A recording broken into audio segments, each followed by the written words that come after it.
didn't accept because no, I have to share a room in which I'm not comfortable with.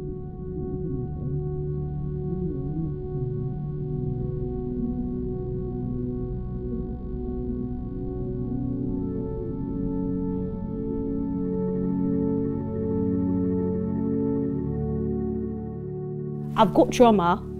I know what I went through my trauma, but nobody's trying to listen. But at least, why not give them or give us a listening here and put yourself in our shoes that minute to know what we are facing. We want to be listened to, but nobody's willing to take a chance because I'm in recovery, because I've got that stigma. So I've gone from a stigma of being an addict, being in and out of prison, got all that against me, and now I've got it against me because I'm in recovery, when really people in recovery should be celebrated. I remember years ago, I was homeless.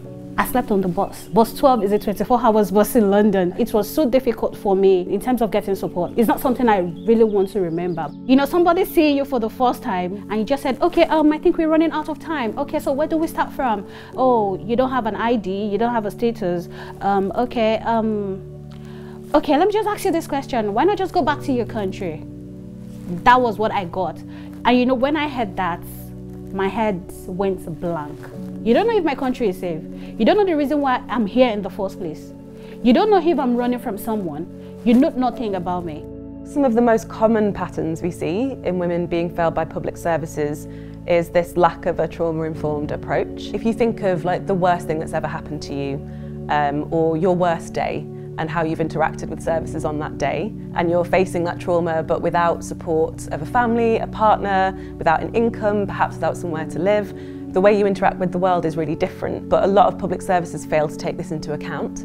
It was a judge that said, has this woman ever been to rehab? It wasn't anyone else. For 32 years I've been heroin and crack addict. Nobody had ever said to me, have you ever been to rehab? Have you ever thought about rehab? It was a judge, and it took that judge to see something in me that I couldn't even see in myself. I can remember when I went to rehab, I introduced myself and I went, I'm Charlie, I'm a junkie shoplifter from Leeds. And now when I left, I went, I'm Charlie, I'm kind, I'm compassionate, I'm caring, I've got empathy and I want to help others. Women are failed by services because essentially services are designed for men and boys. So women are expected to fit into those services, but those services are not designed to meet their needs. The more you treat a woman as if she is worthwhile, the more she begins to internalise it and believe it. That makes it easier for her to advocate for herself. The days after I left prison, mostly, the last 3 times especially, I was released homeless. So you end up just going to trap houses, so you end up using, and you're just on that cycle again. You're trying to straighten your life out and sort your life out, and nothing seems to be easy. If things were in place to make it more smoother, if services were more interlinked and working together, it'd help women. When services work in silos, they are not able to receive the full picture of a woman's experience. So if we think of it like a jigsaw, if you just have a piece, then it only tells you a small story. But when you put all the pieces together, you get a full picture, and then you're able to provide the most appropriate and most adequate support for that woman.